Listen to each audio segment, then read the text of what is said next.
Why did I do this to myself? I could have just done Corrin and Azura and called it a day, but no, I just had to be an overachiever and create 10 different matchups for the Fates Royals, because I can't be decisive. If you know who I am and what these videos are, you know. If not, then watch my last 3 videos to catch up. Let's just get right on into it. Fates time! Beginning with the protagonist of Fates, we have Corrin vs. Sieg from Fate Apocrypha. Boring pieces of cardboard that... No. I'll be unbiased, I swear. Young warriors with no real past or connections who find themselves thrust into a war between nigh demigods that are color-coded between black and red, and almost everyone wielding cataclysmic weapons. They start out on the black side before figuring out that there's a bigger threat that they need to overcome, and they unite both sides to defeat them. Through a convoluted series of events, they possess innate dragon-based abilities that can sometimes allow them to transform. They also come with a super cool hero sword with dragon-slaying properties, as one does. In the end, they save the world from ruin, although where one is able to get their proper happy ending, the other must make a greater sacrifice in order to keep everyone they've come to love safe. Just for a bit of heads up, I'm going to be compositing, kind of, Corrin and Sieg with extra stuff from Fire Emblem Warriors and Fate Grand Order, although in both cases the canons of those are sort of parallel to the original, so it's almost negligible. But I just wanted to keep that clear. Sieg is a homunculus, and one pretty much designed to be a magic battery with the potential for rapid learning. While initially having no real combat experience, Sieg's unique, merging with Siegfried gives him extra knowledge in that regard. He can also use basic magecraft, such as healing or suggestion, though he primarily uses a technique that processes the structure of something that he makes contact with, and then either destroys it by degrading the subject or by striking it with something made of the opposite composition. It's somewhat vague, but that's Fate for you.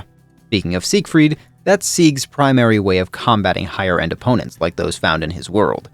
With 3 unique command seals, Sieg can transform into the dragon-slaying Siegfried for 3 minutes per command seal used.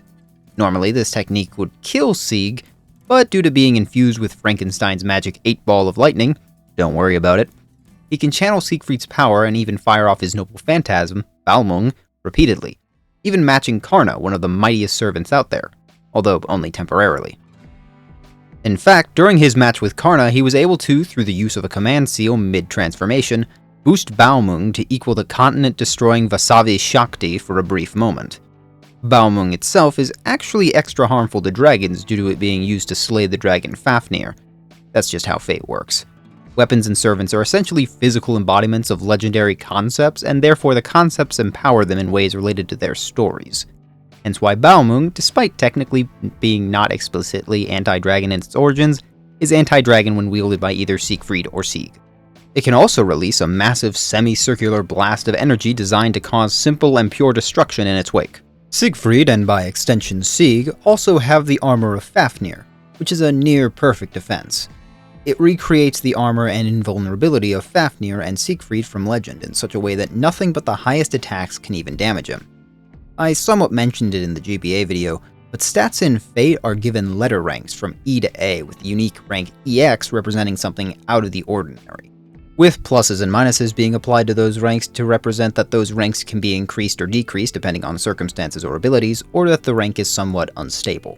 To somewhat quote the Type Moon wiki for a bit, with some paraphrasing and rewording, cause it's a long explanation, if we consider a regular value to be 1, then E equals 10, with each successive rank being an increase by 10, with those pluses and minuses representing multipliers and dividers by 2 for each plus or minus applied.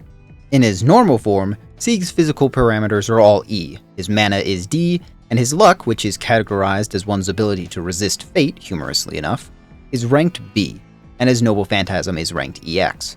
Said Noble Phantasm we will get into after all of this. Funnily enough, his luck rank actually goes down when he becomes Siegfried, reduced to an E rank. Now, admittedly, this is not a real science as far as I can tell. While many times the stories try to somewhat adhere to these rules, Fate clearly prioritizes story over rules. So why does any of this matter? Well, the armor of Fafnir functions by completely ignoring all attacks B rank or below, and reduces any A rank attack or above by the amount it should have ignored. Back to the math, if A is 50, then the armor of Fafnir subtracts 40 to every attack that targets the user, therefore reducing even an A rank attack to being equivalent to an E rank attack. essentially just scratching him. That is why the math was necessary, and that is why I didn't want to use too many Fate characters, because I knew the math would eventually have to be brought up, and now here we are! Seriously, how has Death Battle not used Fate yet? With all this exact numerical systems, you'd think they'd have covered it by now. Whatever, let's keep going. Sieg has also been shown to be able to sort of use the electrical-based powers of Frankenstein, such as galvanism, which, at least when used by Frankenstein, converts non-material attacks, such as beams, wind, or energy, into electricity, then either discharged or absorbed. As mentioned, Sieg has shown limited use of this, though to what extent is really unknown. It'd be unlikely that it's at the same level as Frankenstein, though. However, it is due to galvanism that he's able to channel Balmung repeatedly, as it helps replenish his mana supply. He's also used Blasted Tree while channeling galvanism, which channels that electricity into an omnidirectional attack focused on Sieg's immediate area. This is an obviously weakened version that Sieg had to hold his opponent in place to make use of, but it's still worth mentioning. With all that out of the way, we get to Sieg's Noble Phantasm in Fate Grand Order, which is... let's see if I get this. I'm sorry for all Norwegians listening. Aka Filoga Algria? Is that an O? Or is that supposed to be an S? Aka Filoga Algris? Argris? Whatever. Yeah, that. This ability allows Sieg to channel his time as a dragon into a temporary transformation. Now, while you can make arguments that this shouldn't be considered since technically the Sieg in Grand Order isn't the same as the Sieg from Apocrypha, you're correct. However, even if you ignore it, Sieg still maintains the power to become a dragon, and even does so after the usage of his final command seal. The Noble Phantasm really just gives some context as to what the form would act like when it inevitably does activate during the death battle. Now, after that long essay about everything Sieg can do, let's talk about Corrin.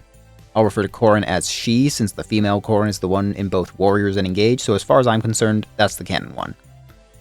Corrin is, well, spoilers for Fates, I guess, the child of Anankos, dragon god of silence, wisdom, and the future, as well as Mikoto, who possessed some of Anankos' blood due to her ancestors taking it in a long time ago, essentially meaning that Corrin was pretty much assured to be a pure-blooded dragon demigod. Well, technically it was the soul of Anankos that split off from his soon-to-be crazy dragon side, but that's something else entirely. Corrin would receive training from the likes of Gunter, Xander, and later Ryoma, who are all among the strongest warriors in their world, two of which we'll get to later. From this training, she would become an expert in the use of swords, and depending on later level-ups, magic tomes or staves. Now, whether you give Corrin one or both of those secondary weapons is up to you, but we'll talk about all of them just to cover our bases. For starters, her swords range from various katanas like the ranged Kodachi and Wakazashi, or Norin swords like the magically electric Levin sword, or alternatively the Wormslayer, which is designed to cut through dragon scales and is even effective against Corrin's own dragon form. Speaking of, Corrin's pure dragon god blood allows her to transform into a dragon, or just to transform part of her body into a dragon. However, to transform without losing control, she needs the Dragonstone or Dragonstone Plus, with the transformations boosting her defense and magical resistance in exchange for speed and skill, the latter of which affects accuracy. As a Hoshido noble, she can use up to B-rank staves, which include Freeze, which locks the target in place and lowers their evasion, Enfeeble, which reduces the target's stats for a period of time, and Entrap, which teleports the target directly next to the user. Among the Hoshido rods she can use are the Hexing rods, which halves the target's HP until the end of the battle, and the classic Silence rod, which prevents the use of magic for a short time. A big question would be how Silence would react to Sieg's magic, seeing as all his abilities are reliant upon it. I doubt it'd negate inherent things like the armor of Fafnir, but depending on how you look at it, it could negate Sieg's transformation or prevent him from using galvanism.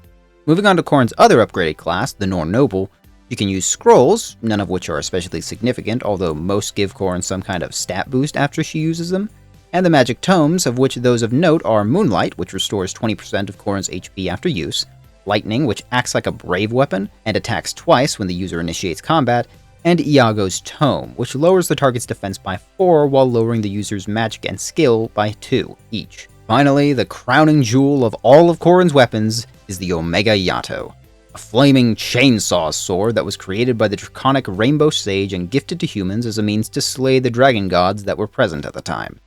The Omega Yato absorbed the power of the other 4 divine weapons, as well as the life essence of the Rainbow Sage himself, and became a weapon capable of killing Anankos, a gargantuan dragon capable of sucking the entirety of Vala into another dimension via black hole. On a technical level, the Omega Yado increases Corrin's strength, speed, defense, and resistance all by 4, and increases her critical evasion by 10. Effects that are all active so long as Corrin has the sword on her person. Even if she doesn't use it in the moment, the effects continue. The Omega Yado also partially ignores the skill Dragon Skin, which in Fates halves all damage taken and reduces the effects of critical hits and offensive skills. Sounds familiar? Instead of doing half damage, the Omega Yado instead does 3/4 damage. Corrin's skills also vary depending on her class upgrade, and although she can technically gain all of the skills in the course of a game, that's up to personal interpretation on whether she'd get them all in a death battle. To start, she has Dragon Fang, which shows Corrin transforming parts of her body to increase her attack power. On a technical side, it adds 50% of Corrin's raw damage output as extra attack power. Again, to quote a wiki for an example, if Corrin's raw attack power is 66, then upon activation, Dragon Fang adds an extra 33 damage to an attack to make it 99, which then adapts depending on the weapon triangle. That last part isn't really relevant for the death battle, though. Then, from Hoshido Noble, she gets Dragon Ward, which only helps adjacent allies, so it's not terribly useful, and Hoshidan Unity, which increases skill activation by 10%.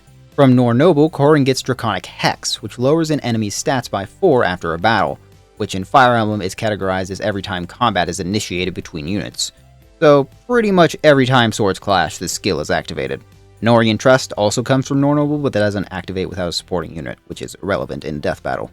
Corrin can easily contend with the likes of a possessed Takumi who could shake a skyscraper-sized castle, easily dodge lightning and meteors like most Fire Emblem characters, survive intense temperatures, being hit by aforementioned lightning and meteors, and the digestive fluids of a partially dead reanimated dragon castle. Well, that was a sentence. But perhaps the most interesting part of all of this would be the Dragon Vein. Magical hotspots that can be channeled through Corrin's dragon blood to terraform the environment seemingly however the user wants. An ability passed down through the blood of the first dragons who could also seemingly terraform the world as they pleased. It is even explained in the pocket dimension that the player's castle exists in that the world that the castle resides in is pretty much made of dragon veins, and that's what allows them to create such complex things like, well, a treehouse, or a hot springs, or a gladiatorial coliseum. Fates is weird.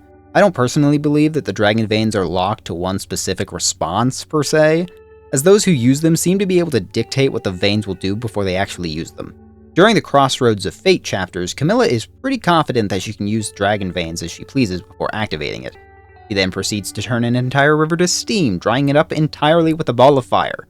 I don't think I need to explain why using that as an attack would be powerful. Even Corrin, inexperienced as she is with combat, could detect and use a dragon vein to get the response she wanted, which again leads me to believe that the effect of a dragon vein, while being predetermined in the game mechanics, are actually subject to the user's needs in the lore. The only instance this is not the case is in the lava level of Birthright, which appears to be the exception rather than the rule. With that in consideration, depending on how many dragon veins whoever constructs the death battle allows to be present, could easily shift the tide of the battle. To be generous, let's say that in the fight, Corrin had access to just 3 dragon veins. Just one is enough to create long-lasting windstorms, freeze opponents solid, or create regenerative areas for healing. Dragon Veins are a wildcard ability that are perhaps the most variable part about every death battle matchup we're going to talk about in this video, and it's important that we understand that now. Back to the actual analysis, I think I've clearly explained why Corrin vs. Sieg is deceptively complicated, not only because of the actual math that gets involved with their series, but also because of the sheer absurdity of the abilities and skills they have at their disposal. Honestly, the kinds of equations I'd have to go through to figure out which one is the winner is beyond me, and I've gotten enough of a headache looking into all of this. So let's discuss the fun stuff. The death battle's initial encounter can be Corrin appearing in what she considers to be an Outrealm. However, instead she encounters Sieg guarding the Holy Grail. Believing Corrin to be one who seeks the Grail, Sieg attacks, initiating the battle. Sieg's weaker homunculus body would quickly force him to transform into Siegfried, which in turn would force Corrin to start calling on her own dragon powers.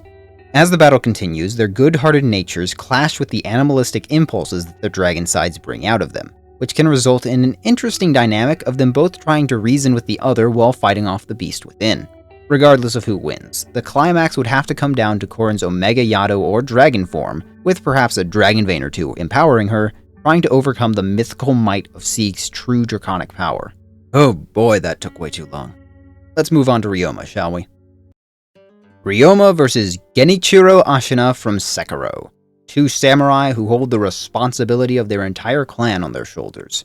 One is a royal warrior who seeks to defend his home from foreign invaders using the special blood in his veins, which allows him to use a sword created and blessed by dragon gods, which was also previously wielded by his legendary father, which also just so happens to channel and fire lightning.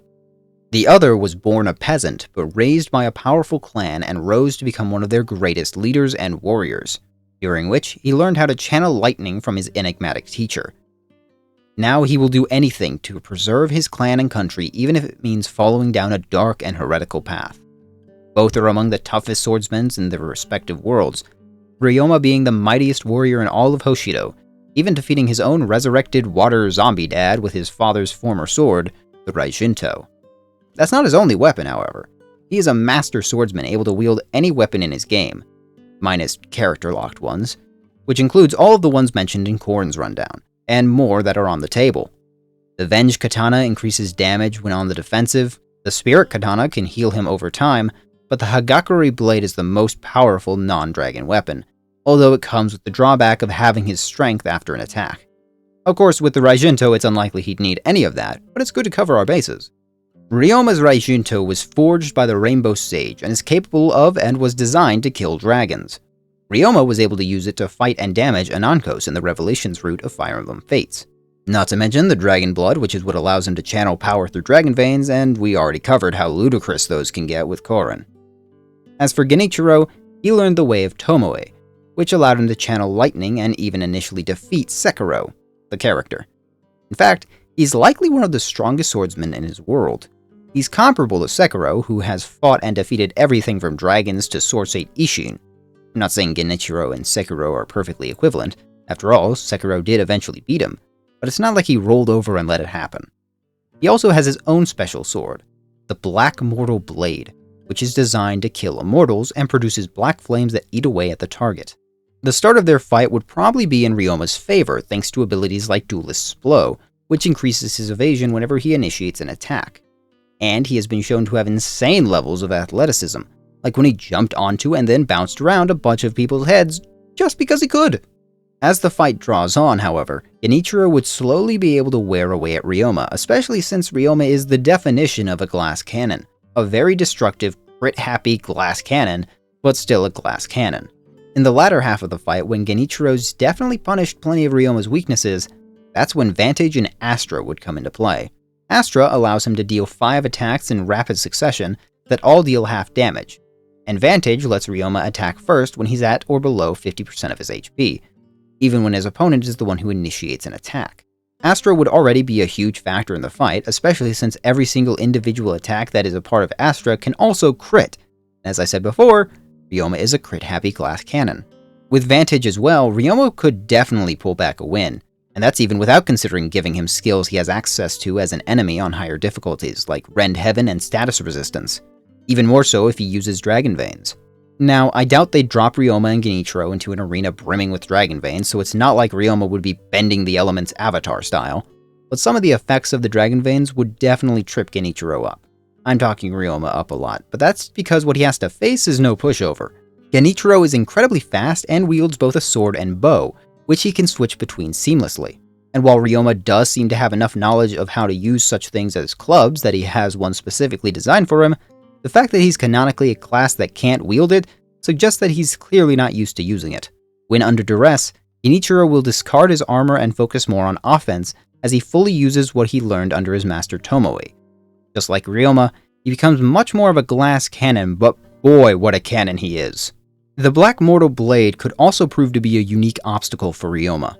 However, a drawback is that while wielding the Black Mortal Blade, Genichiro can't seem to channel lightning, though the black flames of the Mortal Blade aren't a bad substitute. It's also possible that he's able to use the same lightning redirection move that Sekiro can, which, if so, then that could make things trickier for Ryoma. But Ryoma has been shown to be able to dodge similar lightning attacks from mages, enduring lava, and can even tank hits from golems which fire huge boulders like cannonballs. Now, I won't be doing the math here, I did enough during Corrin and Sieg, but you can probably imagine that with all of that, Ryoma would still be able to put up a fight. Near the end, it'd come down to which glass cannon would output more damage than the other, as both try to stay alive. But I think I'd have to give it to Ryoma on this one. The wildcard nature of Dragon Veins, his experience fighting titanic enemies, and skills like Vantage would more than likely give Ryoma just enough of an edge to defeat Genichiro for good. As for the reason for the fight, Genichiro would have heard about the special dragon's blood of Ryoma's family and came in the night to seek out a way to claim it for himself. However, under the cover of night, he finds only Ryoma waiting for him, as Ryoma tells him that he can go no further. Genichiro and Ryoma's differing approaches towards the preservation of their clans would clash excellently, especially due to Ryoma following Bushido. Just place the fight in the middle of a thunderstorm on the rooftops of Castle Sumeragi, and it'd be a recipe for success. Xander was another difficult one to figure out. The themes of his character and his moveset didn't really have a lot of good comparisons. Originally, I considered pairing him against Nightmare from Soul Calibur, dark knights that wield cursed swords. Hilariously, Xander's dark sword is called Siegfried. Except that there wasn't a lot of good connection between the two beyond that. Just plain Siegfried had more, but I already paired him up with Ike. I also considered Artorias, the Abyss Walker from Dark Souls. In fact, I wrote an entire segment for this part of the video all about a death battle between the two. Then about an hour after writing it, I realized there was an even better candidate and scrapped it. A real shame, since I imagined a scenario where Sif and Xander's horse fought each other, but oh well. Xander versus Knight Commander Meredith from Dragon Age. At first, I was skeptical about this one, but the more I thought about it, the more it all just worked. Blonde-haired knights whose intense loyalty towards their causes lead them down roads of self-destruction, wielding cursed weapons of incredible power. One has the ability to see the errors of his ways and start anew, while the other only buries herself deeper into her growing paranoia and sense of duty. An immediate question to start with would be Meredith's power output. Since she's channeling her power through red lyrium, she's likely to be able to be skilled to someone like Samson from Inquisition, although we never see him do as much acrobatics as she does. She can zip around the place like a blur, bring inanimate objects to life, and summon walls of red mana lightning. Besides that, she's likely to have the various abilities tied to the Templar class, many of which were discussed when talking about Alistair way back in the first video. Her signature weapon is Certainty, the red lyrium-infused greatsword that she channels her power through. With increased damage dealt to demons, increasing the physical strength of the user by 6, while also adding a modifier to attacks themselves, which just sounds like the same thing twice in a row, but whatever, it has a 6% chance to cause the Sunder effect, which decreases the target's armor. Beyond that, we don't have much info on Meredith. Considering we have just one example of her actually going all out, most of what we can go on for her abilities is through comparison to other Templars or Red Templars. Not perfect, but if Dragon Age Absolution is to be believed, we'll be seeing more of her soon. As for Xander, his primary skills are largely suited to helping allies, such as Defender and Shelter. However, Elbow Room increases his attack power when in terrain with no special effects, although with Meredith's ability to summon crystals and generally reshape the environment, that may not be very useful. He also has Aegis, which halves the damage from bows, tomes, and shurikens, as well as other projectiles. Then there's his personal skill, Chivalry, which increases his attack power and lowers his damage taken, which would give Xander a strong start. This is valuable when Meredith's attack power seems to degrade her over time.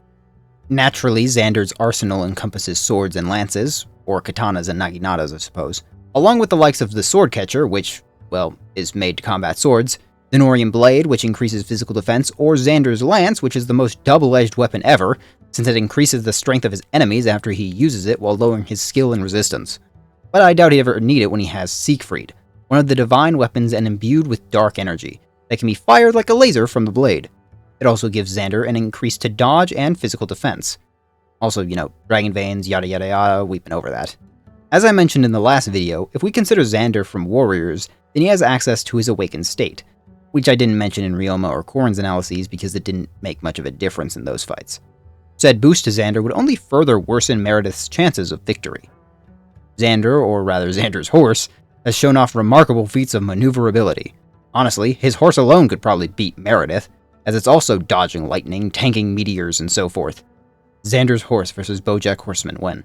The way I see it, Xander's biggest boon is his ability to outlast Meredith. With the degradation her power causes, and Xander essentially being a natural living wall, Meredith could try to overwhelm him, but his defenses would be too much for her to surmount before she begins to break.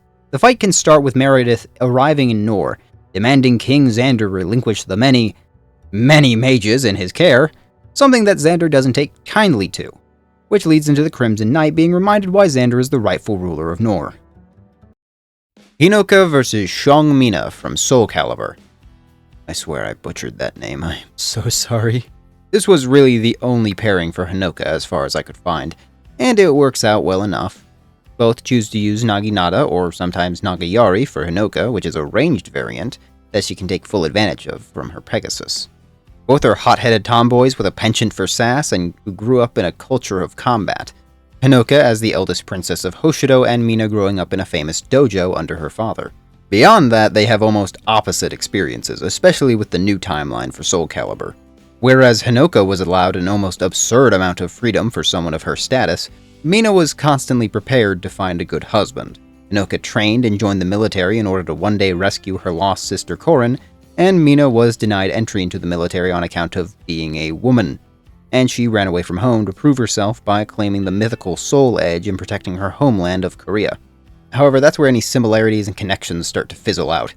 Hinoka has military training and experience in the Nohr-Hoshido War. She and her Pegasus both go through the lightning, lava, and boulders I mentioned before, but it's her Pegasus that grants her a speed and maneuverability bonus over Seong Mina. Seong Mina isn't a pushover though. She kept up with the Conduit and the rest of Soul Calibur's cast to an extent, which is crazy when it includes the likes of Cervantes and Siegfried. Her weapon attacks can even channel lightning and create cyclones, which I don't think I need to point out how superhuman that is. Most of Hinoka's skills boost the effectiveness of her allies, which she wouldn't have in a death battle like this. Even if we gave her the skills she had as an enemy in Conquest, her winged shield skill isn't going to be really handy. She does have skills like Darting Blow, but that relies on Hinoka controlling the fight, which she could theoretically do if she kept her Pegasus, but that's not a guarantee. Sure, the horse is tough like her, but Seong Mina could easily dismount Hinoka and probably kill the horse. That said, considering not just warriors this time, but her main games, it's clear she has experience fighting skilled warriors like Seong Mina without losing her cool, also blah blah blah, warriors awakening meters, you get the idea. All that in mind, from what I've seen, Seong Mina is considered a bit of a low-tier character, and based on Hinoka's speed and durability, she might just be able to tank most of Seong Mina's attacks, especially with her signature guard Naginata. Hinoka also has her own personal Naginata designed for her, with comparatively higher balanced stats for Naginata, but it weakens both her defense and resistance. And again, if we consider her enemy stats from Conquest, she can have both Soul and Luna. One can heal her and the other can negate defenses. However, Soul Calibur scaling has always been pretty wild, so I'm sure there's an argument that could be made for Mina winning, and frankly, Hinoka doesn't have a lot of impressive feats on her own. So at least for now, I'll call it undecided. Camilla had a few interesting matchups that seemed somewhat popular. Aru from Persona 5, for instance, was the most common one I saw. There was also really weird things like Yang from Ruby, which... no. I, however, had a much better idea. A matchup that's much more fitting and even somewhat color-coded. Though it does come from the Tales franchise again. Camilla vs. Judith from Tales of Vesperia. These two check a lot of the same boxes. Ride a dragon-adjacent animals. They serve as the group big sister, more literally for Camilla, I guess. Both have a love of combat, and they both even have similar hair colors, and nothing else. Despite not flying on her dragon friend Baul after he transforms into his larger form, Judith is still quite aerial with her moves. Most of these abilities center around breaking the enemy's guard and comboing into each other. Naturally, the overlimit, which I explained in depth in the first video during Estelle's analysis, would further enhance Judith's ability to combo. Judith is a heavily offensive attacker, going all in with speed, which is also reflected in her mystic arts, Radiant Moonlight and Dragon's Moon Spear. Unlike Estelle, Judith's mystic art and burst arts are pretty much just raw damage that channel specific elements, usually wind. Also unlike Estelle, Judith needs the Blastia to channel air into her attacks, so if something happens to that, then goodbye arts. Unaffected by this, however, are Judith's skills, the vast majority of which are skill increases, but a few are noticeable. Rebirth 1 and 2 slowly recovers either 50% of damage or 25% of HP received in a combo, which would probably function similarly in a death battle. Then there's Resurrect, which adds a chance to automatically revive herself when she gets defeated, or the OVL bonus skills that add a chance for her to restore all her HP or TP, which is used for her arts, upon activating Overlimit. Now, we should also include Baul in this. However, while he is absolutely massive, he has also shown very little practical combat experience. Usually he just acts as a chauffeur for Judith or the party in Tales of Vesperia, though he does occasionally spit fireballs. Moving on to Camilla, she as a Malignite has access to A-rank axes and B-rank spell tomes. We covered a number of these tomes when we talked about Corrin, however for the axes, Camilla has access to weapons such as the Venge Club, which doubles its might when an enemy initiates the attack, the Pike Ruin Club, which is effective against lances, which is especially useful in this fight, particularly because of Camilla's weakness to lances, or the Adamant Club, which boosts defense. More traditionally, Camilla has the various axe types from Iron to Brave, as well as the Bone Axe, which increases magic resistance, the Berserker's Axe, which has increased damage but sacrifices 30% of her HP after an attack, and Camilla's Axe, which can only be used by women and increases magic resistance. However, said axe also lowers strength and skill after an attack.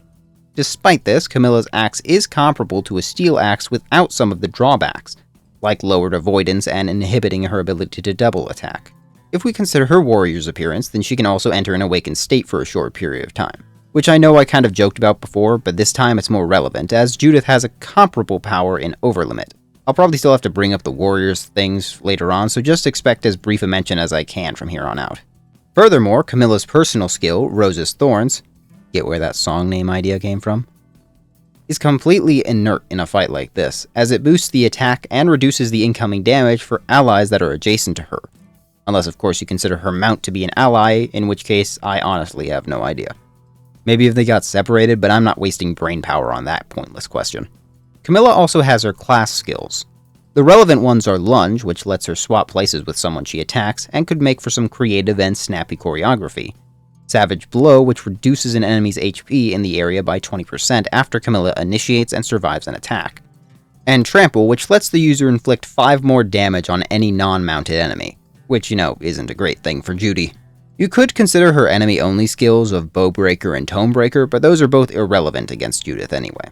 Considering what we know, their strengths are probably comparable, with Camilla likely edging out a bit, but with Judith being noticeably faster. Judith can also communicate directly with Baul, while Camilla's relationship with her mount is kind of left up in the air. However, Camilla also has more uniquely useful skills as opposed to Judith, whose skills are mostly basic boosts to her stats, in one way or another. And her heavy focus on attacking makes her a bit one-note, while Camilla has some variance to her different axes, tomes, and skills. With that in mind, I'm somewhat torn on who to give the match to. Camilla is much more versatile, however she's also a bit more reliant on her wyvern at times compared to Judith and Baul. I'd really like to handily give this to Judith, but I can't see a super definitive answer here. Alright, you know the drill, scenario time. Considering this is Camilla, probably wouldn't be all that hard for Judith and her to get into a fight. All Judith would have to do is somehow insult Camilla's siblings and hands would be thrown immediately. Alternatively, this could be pre-story Camilla, who is much closer to a villain, and the conflict stems from that instead. Now, on to the irritating one. I've got to be honest with you, I really didn't want to do Takumi versus Hanzo. Even for me, that one was a bit more mainstream than I wanted to do. Part of the idea for this series was to talk about matchups that weren't often considered, and that wasn't too hard since most of these characters get ignored when it comes to Death Battle. However, Takumi and Hanzo is a concept that has been very consistent in the fandom, so much so that a pretty good Brandon Yates song was made about it. So I really wanted to make a matchup that was unexpected and still fit the characters. But honestly, what was I supposed to do? Rivali from Breath of the Wild? No. Some Fate character? Not again!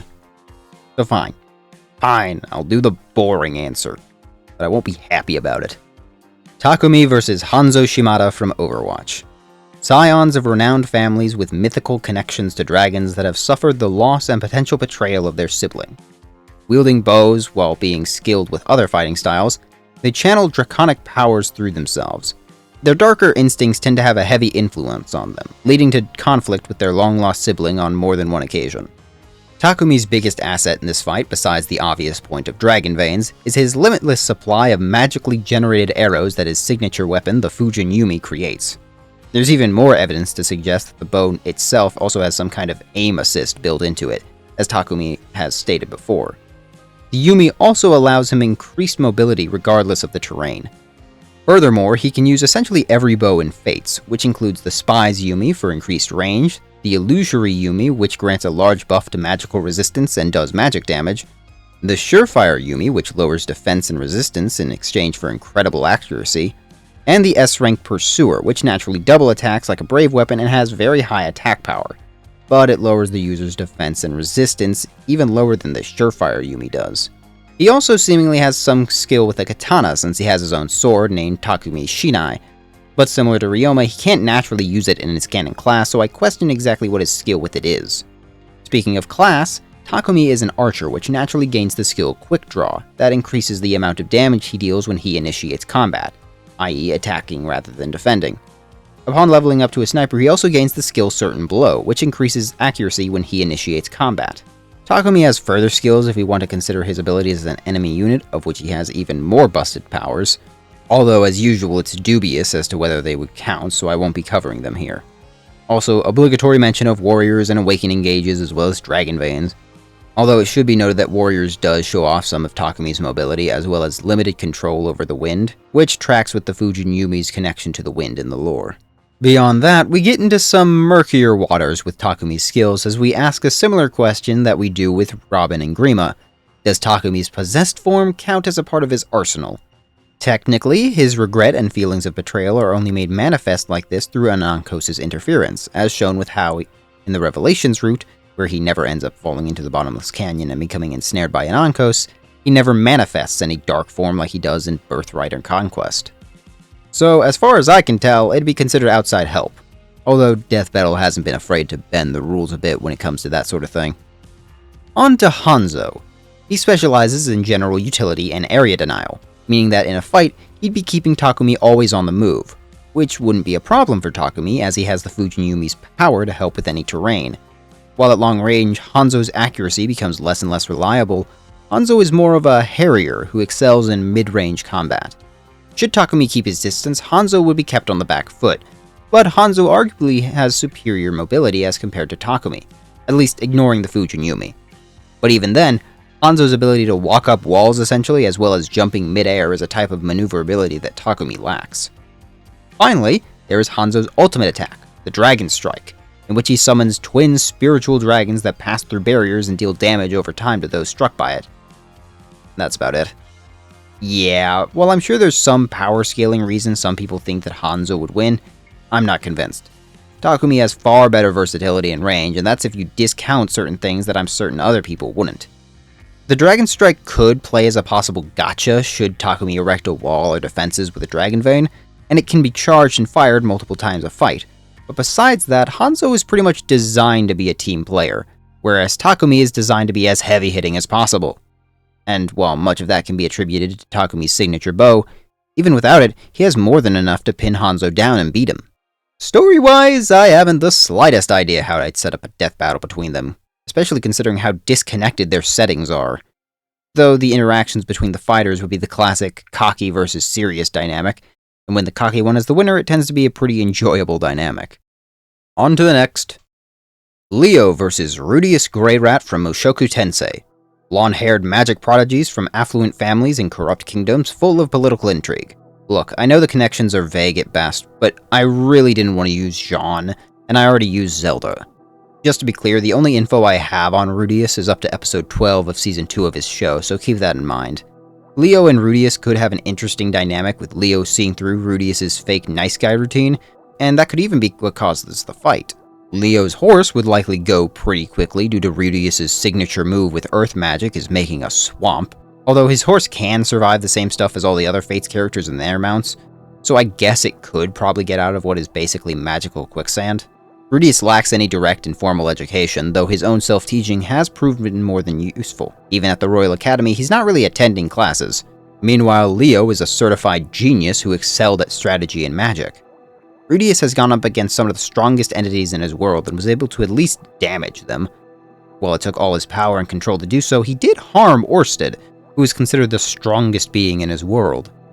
He was also directly compared to Laplace, one of the other most powerful beings in his world's history, especially when it comes to magic and mana capacity. In the average mana endurance match, Rudeus would probably win, though Leo's magic isn't based on mana, but on physical tomes that don't actually wear out like past Fire Emblem characters. So in a rare instance, Rudeus's mana capacity would actually not even be relevant, at least if we're talking endurance. Rudeus also has his staff, which allows him to focus his magic for greater effectiveness, and while he doesn't need it to cast magic, he is weaker and less refined without it. Though, if he needs to, he can fight in close quarters with his sword training, though he's admittedly less proficient with it. Rudeus does know how to use healing magic, but he can't do so without an incantation like the rest of his magic, which can limit his chances to heal mid-fight. Although, a big advantage is Rudeus's Demon Eye, which grants him insight a few seconds into the future, which allows him to see his opponent's actions before they happen. Though it should be noted that this hasn't always meant he's been able to stop it from happening. As for Leo, he of course has Dragon Blood, which gives him access to the very pivotal Dragon Veins as mentioned before, as well as Brynhildr, a powerful tome that summons a tree strong enough to shatter solid stone and wood, cause small localized earthquakes, and even manipulate gravity and life. The reason for these odd combination of abilities seems to be that Brynhildr draws from the power of the planet, which is added by Leo's own magic and then released. And by power of the planet, this seems to mean gravity itself, as the incantations from both Warriors and the Fates CD drama, yeah, I'm digging deep here, seem to suggest this. Again, that info does come from the fandom wiki, so if there's any reason to doubt it, let me know. It also has a chance to have magical damage coming from an enemy, as if this one book wasn't broken enough. This effect remains active so long as Leo has it on his person, so he can swap to another weapon and it should still work. While Brynhildr is clearly his heaviest hitter, Leo has access to just about every other magical tome in Fates, such as Moonlight, which heals as we mentioned before, Mjolnir, which increases the damage done by critical hits, and Iago's Tome, which we also mentioned before, that lowers the magic and skill of the wielder but also lowers the defense and magical resistance of the target. He can also use up to B-rank swords, which includes the Killer Edge, which is a class of weapon we've covered a number of times, the Norian Blade, which increases physical defense, and Leo's own personal sword, his Ice Blade, which is a magical weapon which lowers his magical power in exchange for increased attacking power. Got all that? Good, I'm not covering it again. Leo's skill Heartseeker lowers his target's avoidance if they're close by. Malefic Aura increases the magic damage caused to enemies when they're within his range, which for this fight would basically mean every time Leo attacked. Life Taker is useless since it only activates upon a kill, but his personal skill Pragmatic becomes useful the moment he does damage, as it increases attack power against a damaged foe. Rudeus can heal himself though, so Leo would have to be quick enough to stop him from finishing his incantation to maintain the advantage Pragmatic would give him. The biggest one for Leo would be Seal Magic, which actively weakens the magic power of whoever it is he attacks. Against a fellow spellcaster like Rudeus, this could be huge. Leo also has some unique abilities in his arsenal that don't come into gameplay, such as a Warp Tome that can be used once, though it is very much dependent on whether you'd consider it as part of his arsenal at all, due to its strange position in the story, where it was only ever mentioned or used once. He also apparently has the ability to summon undead faceless. I don't know if this would count either, or if he needs those dark swamps in Nor specifically to summon them, but lesser mages like Rajat have pulled it off in other locations, so he should be able to do it. Especially since, Rudeus makes swamps as a regular ability of his. That Faceless would obviously be cannon fodder to Rudeus, but it'd be a chance for Rudeus to show off, and within the battle itself allow Leo the chance to strategize and perhaps let his negative effects of any of his tomes dissipate. Leo has an obvious advantage in a prolonged fight. He doesn't rely on a limited supply of energy like Rudeus' mana, and he's shown to be much more actively strategic compared to Rudeus. That said, Rudeus has a lot of mana, and unless he's dumb enough to waste it all immediately, Leo would really have to prolong the fight if he wants to de-energize Rudeus. In the fight, that could be what Leo uses the Faceless for, a way to waste Rudeus' magic while Leo could prepare to attack. And at any point, he could use a Dragon Vein. Again, Leo also has that Warp Tome he inexplicably has, which again is never elaborated on, but it's something he canonically has, so for the sake of argument, let's consider it. It could be used as a last-minute gotcha against Rudeus, but with his Demon Eye, he may be able to counter a surprise attack like that and take the win. I don't know the exacts of Rudeus' eyes, so I don't know if Leo teleporting out of his field of vision would nullify it. It's just something to think about. Either outcome has the potential for some really good one-liners or flashy animation, which is always a win. I will admit I first thought this would be a stomp in Rudeus' favor, but Leo turned out to be surprisingly stacked when it came to abilities that could directly counter Rudeus. I'm not saying Leo would win, but he's got more of a chance than I initially imagined. Okay, final stretch. Just got 3 more and we're home free. Sakura vs. Glimmer from Xenoblade Chronicles 3. Reddish, pinkish-haired healers with divine ancestry who play instruments, one of which utilizes said instrument as her weapon. Alongside former enemies, she helps defeat a godlike being that threatens the world, coming close with a blonde-haired counterpart to themselves from the other side. Not a flawless matchup, but for Sakura it's probably the best for her, and arguably the best for Glimmer too. Sakura and her Norian counterpart are far from who you'd think of when Death Battle comes to mind. However, like all the other Fire Emblem Fates characters that we've discussed, she's been put through some incredibly dangerous situations. As a priestess, her primary weapons are bows and the dreaded staffs. She can use bows up to B rank, such as the Silver and Surefire Yumis, the Killer Bow, and the Harp Yumi and Violin Bow, which boosts resistance and skill respectively to her surrounding allies, which isn't useful in a death battle, but it's funny nonetheless, especially considering Glimmer's weapon. With up to A rank staffs and rods, her healing staffs aren't much help, but naturally her debilitating staffs are downright diabolical. As we covered way back with Corrin, you have the classic Silent Staff along with the Hexing Rod that halves the target's HP for the rest of the battle, and the Enfeeble Staff, which reduces all of an enemy's stats for a period of time. Sakura's personal skill, Quiet Strength, is utterly useless in a death battle as it grants a buff to allies, which is a running theme it feels like. But her class skills are a very different matter. Miracle has a chance to activate based on Sakura's luck stat to allow her to survive a fatal strike by a hair's breadth. Renewal is basically constant regeneration of 30% of her health regularly, and Counter Magic bounces the exact magical damage done to her back at her opponent, so they both take equal damage so long as it's the enemy that attacks. Classic Fire Emblem survivability paired with Dragon Veins and possibly Awakening gauges leaves Sakura as perhaps one of the hardest to actually kill combatants you could ever pair up against someone. And that's without again considering enemy skills or stats. If you account for enemy Sakura from Conquest, then she gets the ever-vital Soul skill and the Voice of Peace skill that makes enemy attacks weaker. I don't know if that applies to her or just her allies, but if it's the former, then that is just terrible for her opponent. Naturally, Glimmer would need powerful counters of her own, and while a healer like Sakura, she is less rigidly designed for group combat. Her healing arts can heal her as well, already giving her more manually available options for healing compared to Sakura. She can deal damage while healing simultaneously, and she can apply buffs to herself or debuffs on Sakura, all without relying on stabs that will eventually break. Furthermore, Glimmer's Ouroboros power lets her manifest more powerful fusion arts, which can stack multiple effects on top of each other. Whether healing while buffing herself, increasing damage and critical hit rate, or doing damage, healing, and increasing accuracy all in one move. It's very clear that neither are front and center on the battlefield, so trying to gauge which one has more impressive feats of strength or speed is a little bit tricky. However, Glimmer almost certainly has the superior combat experience and training, being born as a soldier and constantly fighting one foe or another, whereas Sakura was a largely sheltered princess that didn't have to worry about combat until the war was literally on her country's doorstep. We can see this accentuated in their attitudes. Glimmer is aggressive and quick to fight, while Sakura is reserved and averse to combat entirely. In a death battle, their personalities could naturally lend to a dynamic of Glimmer's hyper-aggression being stonewalled by Sakura's defensive measures, as Sakura struggles to find a way to defeat Glimmer with her lesser offensive options. Ultimately, I feel as though Glimmer would have the better chances in this fight. While Sakura's skills and staffs would make actually killing her the hassle to end all hassles, I don't feel as though Sakura has any real way of doing the kind of damage to Glimmer that she just couldn't heal back with one of her many abilities. With that said and done, only 2 more to go! Sadly, the next one was the hardest one of this entire project. Do you have any idea how difficult it was to find a matchup for Elise? It's one of the biggest things that held up this video, especially since the only matchup that felt halfway decent was from a game I haven't played yet.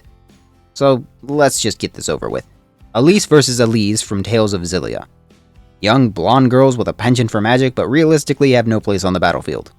That's it. That's the best I've got. What do you want from me? Okay, first and foremost, Elise functions very similarly to Estelle way back in the very first video of this series.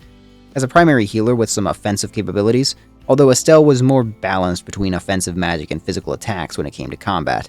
Meanwhile, Elise appears to mostly use magic. Many of her attacks deal some kind of status effect or ailment, while her healing spells can dispel the same effects on herself. A revive spell, just like with Estelle, is also incredibly useful for keeping herself in a fight. Her mystic art, Scary Go Round, real name by the way, applies 5 different status effects to the target, and seeing as Elise has no real way to dispel status effects, just about everything Elise has is debilitating. So much so that, for once, Fire Emblem staffs aren't all that useful. Shocking, I know. And when Elise can casually drop that many status effects on a target and then shake off just as much, it becomes easier to see which one has the most obvious advantage. Granted, Elise does have things like the ever-useful Silence Staff, which can stall Elise's magic. That isn't a foolproof plan, since Elise only has so many charges on a single staff. She has access to up to B-rank tomes and scrolls, and while those have a limitless number of uses, I have no reason to believe they're any more powerful than what Elise could heal herself for. Her skills aren't helping her out either, as every single one is focused on supporting her allies, which, aren't present in a death battle. Sure, she has dragon veins, but unless death battle is dropping her into a field swarming with dozens of dragon veins, she lacks any meaningful way to put Elise down consistently with them. She could hit Elise with a fireball powerful enough to dry up a river or level a mountain, but revive would mean that unless she could do that consistently, it wouldn't be enough. In conclusion, Elise would curb stomp Elise easily, and not even in a fun Omni-Man vs. Homelander way. On to the, thankfully, last one for the video, Azura. Azura from Fire Emblem Fates vs. Mipha from Legends of Zelda Breath of the Wild / Age of Calamity. Fear-wielding, water-controlling princesses of kingdoms that have fallen into sorry states after the rise of a demonic king that used his power to not only attack their royal family, but curse the land itself. Said king prevents them from returning home some way, either by forcing Azura and her mother to flee, or by just straight-up killing Mipha. However, eventually through the help of a young hero that has a connection to them, they're able to stop the king and save their homeland by imparting a beneficial blessing to said heroes. Both of them, more often than not, are willing to use their special powers to make the ultimate sacrifice, despite not necessarily being the most powerful in their groups. For both of them, I will heavily be relying on what they can do in their Warriors spin-off, especially for Mipha. Both show off the ability to amplify their regular attack with water, even to the point of seemingly generating it. Now, I don't think either are necessarily water-bending or just creating water out of thin air, but regardless, they clearly have some kind of control over the element. Although, naturally, Mipha is more adept at traversing water due to her Zora biology.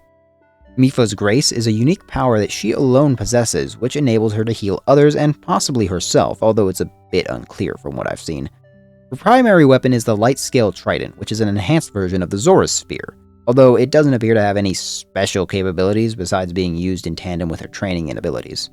Lastly, for Mipha, we should consider Divine Beast Varuta, which is controlled by Mipha and essentially works like a Power Ranger Zord, able to generate storms, fire blocks of ice, shoot lasers, and much more, all at Mipha's command. Although commanding a Divine Beast is exhausting for the pilot, they are still wildly powerful weapons.